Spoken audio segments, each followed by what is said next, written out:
하나님 말씀 구약 1088쪽 예레미야 23장 23절에서 24절 말씀입니다. 읽어드리겠습니다. 나 여호와가 말하노라. 나는 가까운데 하나님이요 먼데 하나님은 아니냐. 나 여호와가 말하노라. 사람이 내게 보이지 아니하려고 누가 자기를 은밀한 곳에 숨길 수 있겠느냐. 나 여호와가 말하노라. 나는 천지 하늘과 땅에 충만하지 아니하냐. 아멘. 하나님의 이름에 대해서 오늘 마지막으로 증거를 하려고 합니다. 마지막에 할 주제는 하나님을 우리는 하나님이라 그렇게 부르고 있고, 한국 기독교가 복음을 영접하고 믿음의 사람들이 믿는 신을 하나님이라 그렇게 불러왔는데, 오늘날에 이르러서는 하나님이라고 부르는 것은 옳지 않다. 하느님이라고 불러야 된다. 라고 말하는 사람들이 생겨졌고, 이것이 이제 천주교로부터 시작이 되었습니다. 제가 말씀을 드리죠. 잘못된 사상은 항상 잘못된 곳에서 시작이 됩니다. 잘못된 곳에서 옳은 사상이 시작이 될 수가 없습니다. 올바른 곳에서 시작된 옳은 사상을 잘못된 곳에서 끌고 가서 변치 않고 사용은 할 수 있지만, 잘못된 곳에서 만들어낸 것이 결코 옳은 곳이 될 수 없다. 요즘 사람들은 이 개신교보다 성당, 천주교, 가톨릭을 좋아하는 사람이 많아가지고 이렇게 말하면 저를 좋아하는 사람이 떨어져 나갈 수도 있습니다. 성당 좋아하는 사람들은. 그러나 이것이 사실입니다. 성당은 하나님을 믿는 곳이 아닙니다. 성당은 예수님을 믿는 곳이 아닙니다. 이렇게 말하면 와, 저 목사 저거 정말 무식해도 어마무시하게 무식한 말을 한다. 성당 가봐라. 하나님 안 믿는가? 예수님 안 믿는가? 그 하나님 믿지. 이렇게 말씀을 드리겠습니다. 안상홍파는 하나님을 안 믿습니까?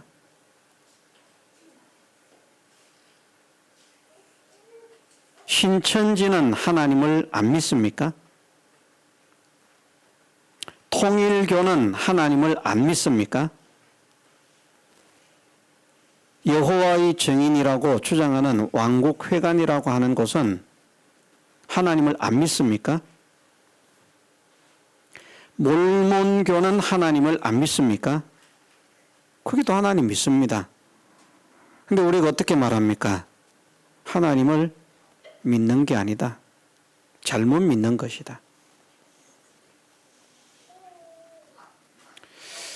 몰몬교에 대해서는 하나님을 믿는 것이 아니다. 이렇게 말하면 대부분 정통들이 수긍을 하고요. 안상홍파는 하나님을 믿는 것이 아니다. 이렇게 말하면 수긍을 하는데, 천주교, 가톨릭, 성당은 하나님을 믿는 곳이 아니다. 이렇게 말하면 수긍을 하지 못하는 사람들이 많습니다. 근데 저는 안상홍파나 가톨릭이나 같다. 우상 종교. 오히려 안상홍파나 신천지는 만든 우상은 없습니다. 사람을 재림 예수님이다 또는 하나님이다 그렇게 속여서 주장을 합니다마는, 어떤 형상을 만들어 놓고 그 앞에서 기도하는 그런 우상적인 행동은 하지 않습니다.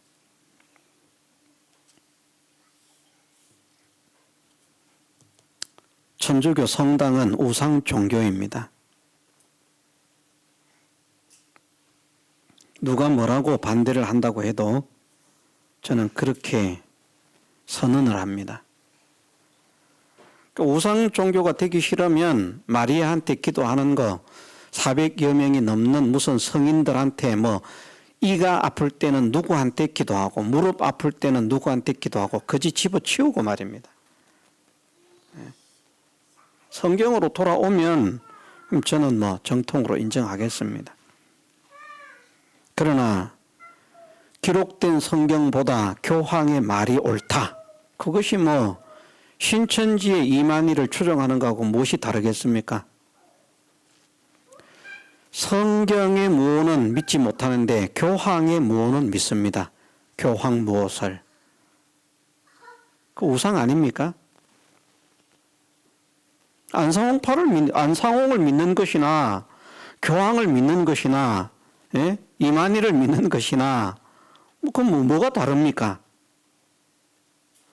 하나님 말씀인 성경은 모호하지 않은데 교황은 모호하기 때문에 교황의 말이 성경의 권위보다 위에 있는, 이게 가톨릭의 실체니까요. 그들이 이런 모든 것들을 다 회개하고 우리도 성경만 믿고 성경에 기록된 말씀대로 따르기를 원합니다 하고 돌아서고 인간 모서를 배격하고 인간에게 기도하는 행위를 중단하고 그렇게 한다면 저도 그래 회개하고 정통이 되었다 이렇게 말해 주겠습니다. 지금으로서는 그럴 의사가 없다는 것이죠. 한국 기독교에서 하나님이라고 불러오던 믿음의 대상을 천주교에서부터 하느님으로 변경을 시작해서 지금은 그것 역시도 야훼가 다른 곳에도 퍼져나간 것처럼 하느님도 또 다른 개신교 교파에서 받아들이는 그런 교파가 있고 성경도 심지어 성경도 하느님이라고 번역하는 그런 성경도 있습니다. 성경이 아니죠. 저는 성경으로 인정하지 않습니다. 제가 킹 제임스 버전을 성경으로 인정하지 않는 것처럼 이러면 목사님들 신학자들 난리가 납니다. 우리 성도들은 잘 모르죠. 이런 거. 이런 말을 하면 밖에서 어떤 바람이 오는가. 이 킹 제임스 버전을 엄청나게 좋아하는 목회자들이 많거든요. 번역이 정말 잘 돼 있다. 저도 그거 인정합니다. 번역이 잘못되어 있다 이렇게 말하지 않습니다. 그런데 문제는 무엇인가? 킹 제임스 버전은 우리가 믿어야 할 믿음의 대상인 우리 아버지이신 하나님 그 이름 부르고 기억하고 전파하고 칭송하고 찬양하고 높여야 할 존중해야 할 그 이름을 부르는 자가 구원을 얻을 것이라고 말씀하시고 있는 우리 아버지 하나님의 이름 여호와를 감춰버렸다는, 다초로 바꿔버렸다. 거의 7,000회에 이르는 그 이름들을 4군데 남겨놨다라고 말하는데 저는 잘 모르겠습니다. 그게 정확하게 어딘지 모르겠지만 하나님의 이름을 감춰버렸다. 여호와를 여호와로 번역하지 못하고 여호와를 주로 번역하는 그것이 무슨 성경이냐? 아도나이도 주, 여호와도 주, 무슨 그런 번역이 있습니까? 그래서 그보다 작은 것들, 교훈적인 문제들 이런 것에 있어서 번역을 좀 잘했다고 해도요. 성경에는 큰 계명과 작은 계명이 있다라고 말씀하지 않습니까? 어떻게 볼 때 세상적인 그런 어떤 삶에 있어서 필요한 그런 믿음의 사람이 갖추어야 할 그런 면에 있어서 교훈하는 것들이라고 하는 것은 계명으로 보면 작은 계명에 속한다고 할 수 있고요. 하나님께 대한 것은 큰 계명이라고 할 수 있습니다. 큰 계명에서 문제가 발생했는데 작은 계명을 아무리 뭐 잘 번역한들 그게 무슨 소용이 있겠습니까? 이런 가치를 좀 우리가 깨달으면 좋겠다. 그런 마음을 간절하게 가집니다. 어쨌든 하나님이라고 불러오던 믿음의 대상을 지금은 하느님으로 불러야 된다라고 주장하는 사람들이 점점 많아지고 있는 추세입니다. 그래서 오늘 이 시간에 믿음의 사람들이 뭐 어쨌든 뭐 영어로 God이라고 하는 것도 원어하고 동일한 명칭은 아니지 않습니까? 헬라어로 뭐 데오스, 뭐 그다음에 히브리어로는 엘로힘이라고 하는 그런 명칭을 이제 번역한 것이 뭐 God 이렇게 이제 번역을 했고, 또 한문권 그런 문화권에서는 신 이렇게만 번역을 하고 있고, 우리는 신과 하나님을 혼용해 가면서 이제 번역을 하고 있는데, 어쨌든 하나님으로 불러왔던 그 신의 이름, 유일신의 이름을 명칭을 하나님의 이름으로 불러왔던 것을 지금은 하느님으로 바꾸고 있는 추세다. 그런데 그렇게 바꾸게 되는 추세가 왜 일어나는가? 성경에 보면 하나님을 하늘에 계신 분이라 하는 표현을 사용하고 있거든요. 우리가 잘 아는 주기도문에도 하늘에 계신 우리 아버지여 이렇게 말씀하잖아요. 그죠? 그러니까 하나님은 하늘에 계신다. 그래서 하느님이다. 하늘에 계시기 때문에 하느님이라고 하는 것이 옳다. 그러면서 기존에 하나님으로 불러온 것은 그것은 신을 믿는 것이 아니라 숫자에다가 님을 붙여서 숫자를 섬기는 것이다. 이렇게 주장을 합니다. 이 논리를 하기 때문에 이것을 말하지 않을 수 없다는 거예요.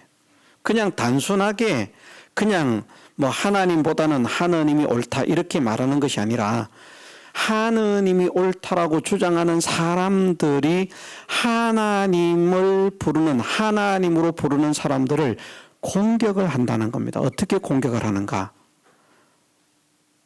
숫자 하나, 1에다가 님을 붙여서 숫자를 숭배하고 숫자를 공경하는 것이다. 자기들은 성경에서 하나님은 하늘에 계신 분이라고 말씀하셨기 때문에 하늘에 계신다는 의미로서 하느님이라고 하는 것이 맞다. 이렇게 주장을 합니다. 그럼 과연 그 주장이 옳은가? 자, 우리가 믿는 믿음의 대상이신 그분을 하나님으로 부릅니다. 그럼 우리는 숫자를 높여서 부릅니까? 숫자를 공경합니까? 우리가 1, 하나, 그거를 님자를 붙여가지고 이런 우리가 숭배를 받아야 할 신이다. 하나라고 하는 숫자는 우리가 숭배를 해야 할, 우리의 숭배를 받아야 할 신이다. 우리가 그런 사상을 가지고 있습니까? 제가 생각하기로는 우리뿐만 아니라 어떤 조금 잘 못 믿는 곳이라고 할지라도 하나라고 하는 숫자를 공경하는 그런 사람들이 하나님을 부르는 사람들 중에 저는 없다고 생각합니다. 그런데 하느님이 옳다는 것을 주장하려고 하니까 그런 공격을 한다는 것이죠. 없는 말을 지어낸 것입니다. 우리는 숫자를 공경하지 않습니다. 그러면 왜 하나님이라고 하는가?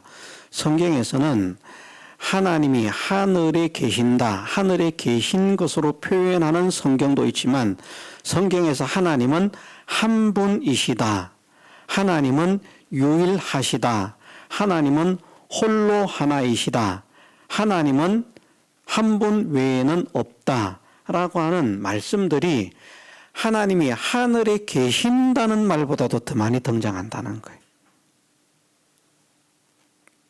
하나님이 유일하시다. 오직 하나이시다. 그래서 우리가 하나님이라고 부르는 것은 하나라고는 숫자를 공경하는 것이 아니라 성경에서 말씀하시고 있는 유일신의 사상인 겁니다. 유일신의 사상. 오직 홀로 존경을 받으실 분, 홀로 높임을 받으실 분, 홀로 믿음의 대상이 되시는 분, 그것을 줄여서 하나님으로 우리가 그렇게 표현을 하는 겁니다. 우리 숫자 믿지 않습니다. 그러니까 하느님이 옳다고 주장하는 사람들은 1차적으로 거짓말을 하면서 우리를 공격하고 있는 겁니다. 그게 아주 못된 것입니다.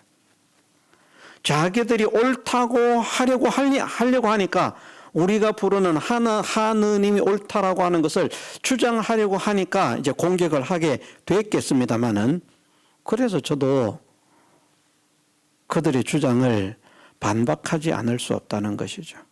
우리 믿음의 사람들은 이 사상을 오늘 바르게 배워서 확고하게 가져야 될 줄 믿습니다. 왜? 천주교뿐만 아니라 많은 개신교에서 하나님을 하느님으로 바꾸어 가고 있기 때문에, 하나님의 이름 여호와를 야훼로 바꾸어 가는 것처럼요, 하나님을 하느님으로 바꾸어 가는 추세라는 겁니다. 점점 하느님으로 부르는 곳이 많아지고 있다. 많아지고 있다. 하나님은 하늘에 계신 분이니까 하느님이라고 부르는 게 뭐 틀린 것은 아니지 않습니까? 예, 그런데 거기 성경에서 말씀하시는 하늘에 계신다는 말씀은 저 하늘에 계신다는 말씀이 아닙니다. 그런 의미에서 사용하신 게 아니기 때문에요.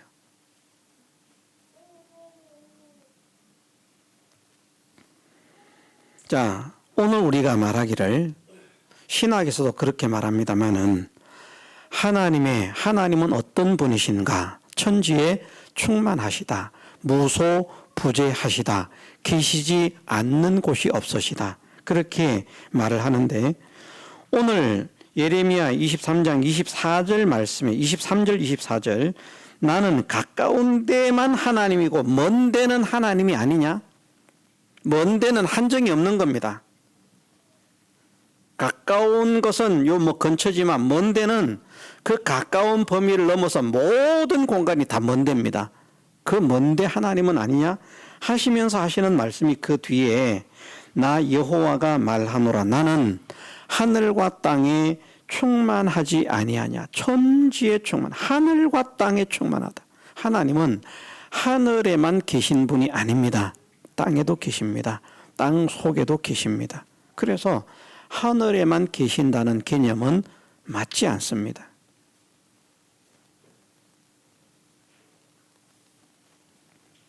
잘못됐다는 거예요. 하나님은 무소부재하신 분이기 때문에, 계시지 않는 곳이 없는 분이기 때문에, 영계와 물질계 모든 곳에 충만하신 분이기 때문에, 심지어 하나님은 어디도 계신다고요? 제가 여러분들에게 가르쳤습니다마는, 심지어 하나님은 어디도 계신다? 지옥에도 계신다. 지옥에 계시지 않는다고 하면 하나님의 무소부재는 성립되지 않습니다. 하나님의 무소부재라고 하는 계시지 않는 곳이 없다는 이 진리를 바르게 확립하고 확정하고 믿으려고 하면 하나님은 지옥에도 계신다는 것을 믿어야 됩니다. 지옥에 계시지만 고통을 당하지 않죠. 지옥의 그 흉악한 극렬한 불이 하나님께 조금의 해도 끼칠 수가 없죠. 왜냐? 영적인 존재라서 아닙니다. 마귀는 영적인 존재가 아니라서 지옥에서 고난을 당하게 됩니까? 영적인 존재인데 고난 당해요. 마귀는 지옥의 고통을 초월할 수가 없습니다. 그런데 하나님은 그 모든 것들을 초월하시는 분이라.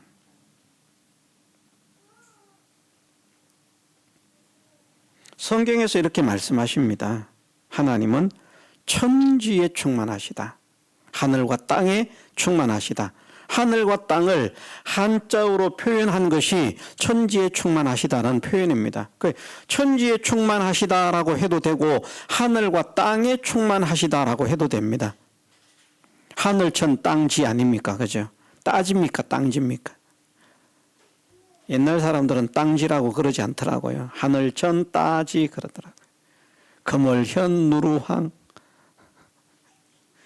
그래서 옛날에 어릴 때 장난치기를 하늘천 따지 금원소태 누룽지 박박 긁어서 그럼 이렇게 장난을 치면서 외웠거든요.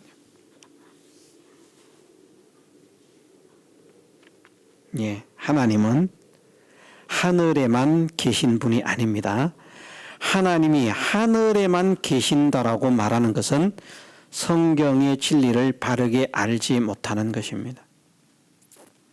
하나님은 천지에 계신다. 모든 곳에 계신다.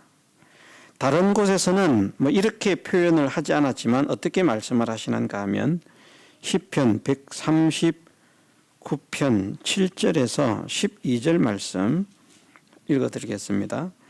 내가 주의 신을 떠나 어디로 가며 주의 앞에서 어디로 피하리이까?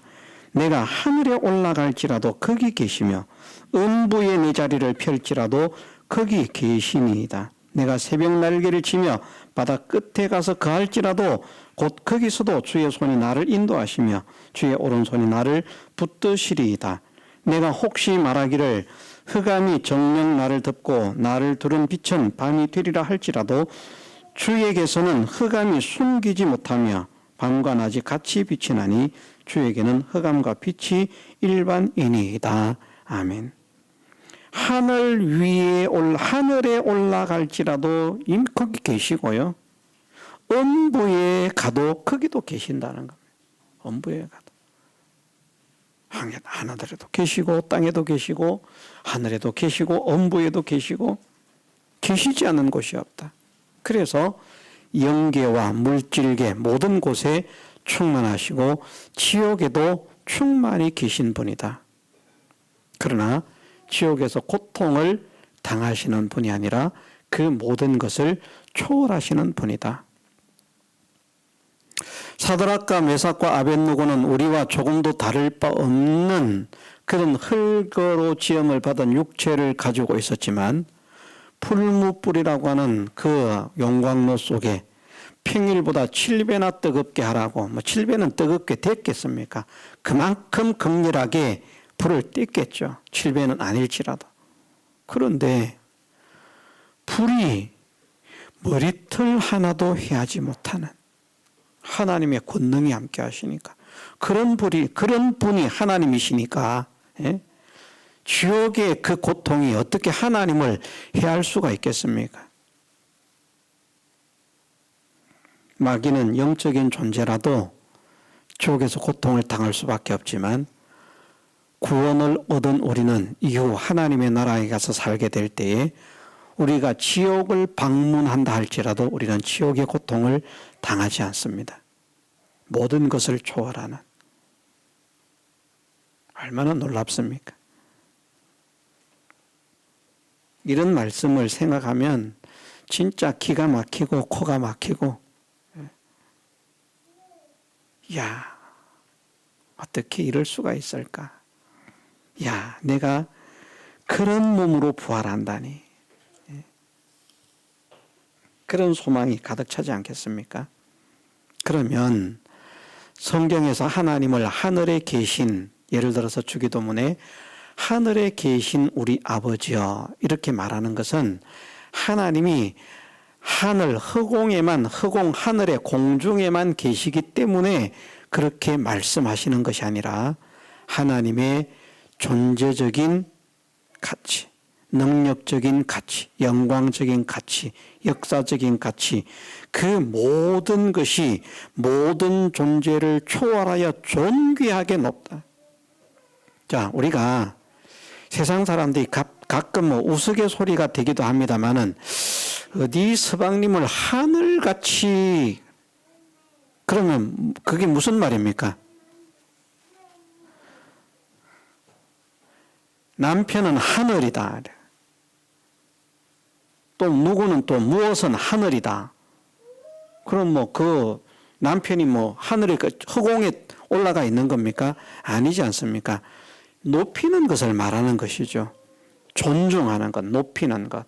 그래서 하늘에 계신이라고 하는 이 말씀은 하늘에 계신 우리 아버지, 하늘에 계신 하나님, 하나님이 하늘에 계시니 하는 이 말씀들은 공중 허공에만 있는 하나님인 것을 말하는 것이 아니라 하나님은 우리 속에도 계시잖아요. 계시지 않는 곳이 없으니까. 높은 곳에서 낮고 낮은 우리를 굽어 살피고 있는 하나님이 아닙니다. 어떤 분들은 기도할 때 그렇게 기도를 하더라고요. 높은 곳에서 낮은 우리를 하감하시는 하나님. 왜 하나님은 우리의 앞길을 알 수 있는가 하면 높은 곳에서 내려다 보니까 우리는 산이 가려서 그 다음에 뭐가 있는지 모르지만 하나님은 아주 높은 곳에서 보니까 그 뭐 높은 산이 있어도 그보다 더 높은 곳에서 보니까 우리가 가는 길이 다 보여서 알고 계신다. 그것은 성경의 진리를 제대로 알지도 못하는 사람들의 말입니다. 하나님은 모든 곳에 충만하십니다. 천지에 충만하십니다. 성경이 그렇게 말씀하지 않습니까? 나 여호와가 말하노라 나는 하늘과 땅에 충만하지 아니하냐, 천지에 충만하지 아니하냐. 계시지 않는 곳이 없습니다. 왜 하늘이라고 한다고요? 하늘에 계신다고 한다고요?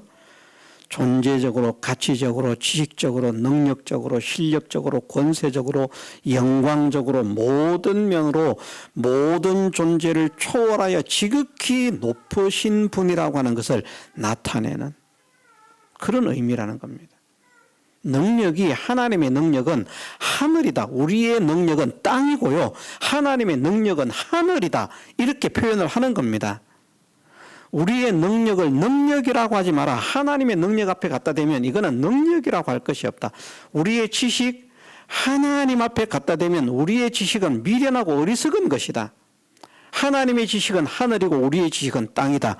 예를 들면 그런 표현으로서 하나님이 하늘에 계신다는 것, 하나님이 지극히 존귀하시고 지극히 높으시고 지극히 보배로우시고 지극히 영광스러우시고 지극히 능력이 있으시고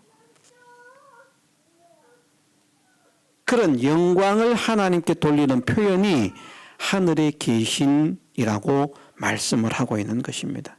성경의 진리를 바르게 깨달아야 됩니다.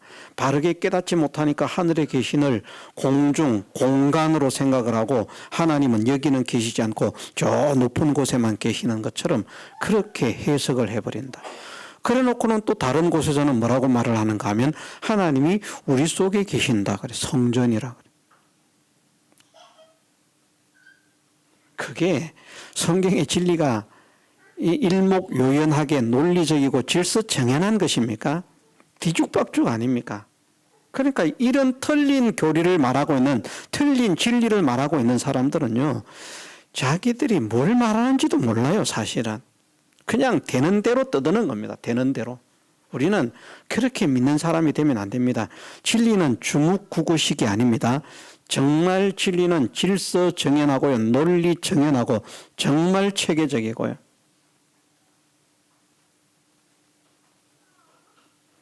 어느 누구도 이 하나님의 말씀의 진리를 바르게 안다면 이 말씀에 한거할 수 없이 입이 쑥 들어갈 수밖에 없을 만큼 논리적인 그런 말씀이 성경입니다.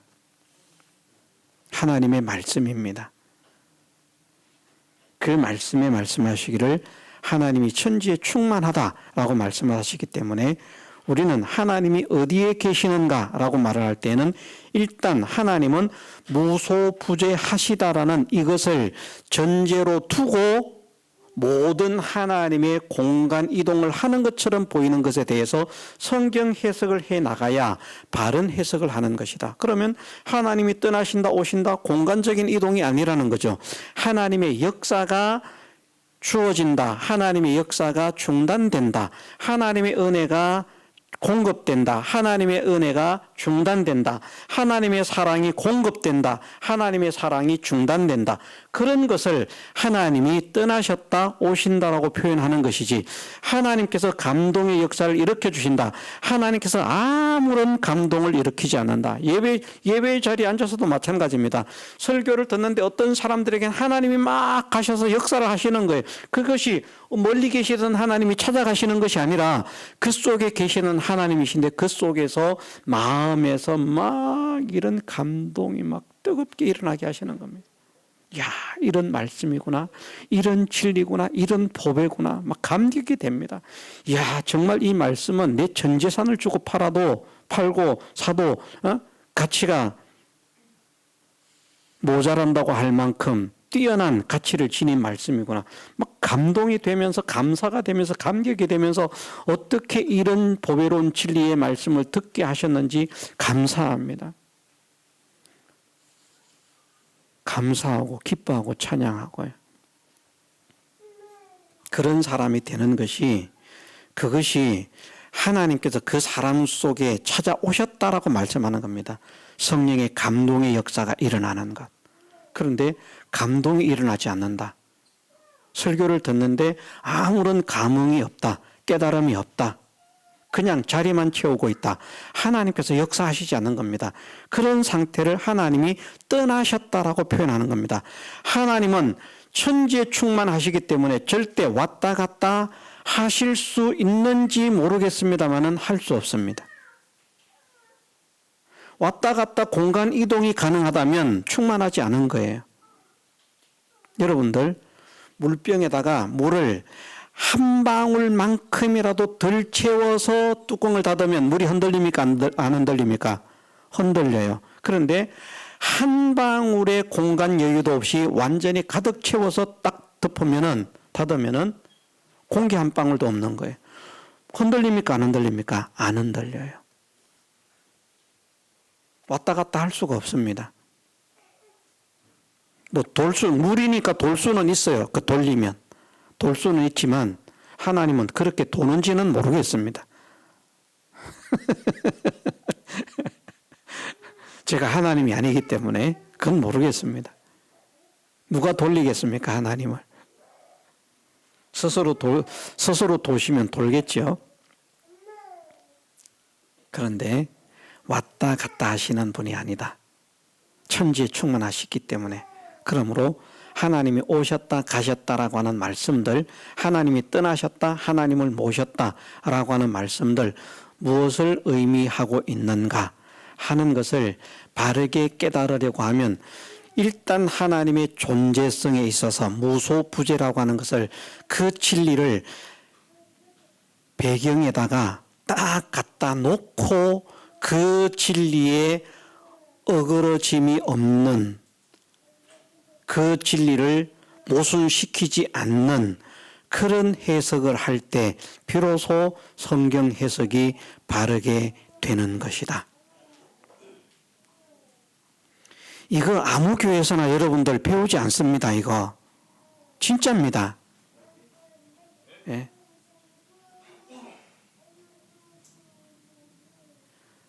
확정된 확실한 하나님의 진리의 말씀을 굳게 잡고 그 틀 안에서 하나님의 말씀을 해석하라는 거, 신앙적으로는 알고 있을지 모르겠지만, 들으면 그렇구나 알고 있을지 모르겠지만, 제가 알기로는 이것을 가르치는 교회가 없습니다. 여러분들, 저도 신앙생활 하면서 이것을 배워보지 못했어요.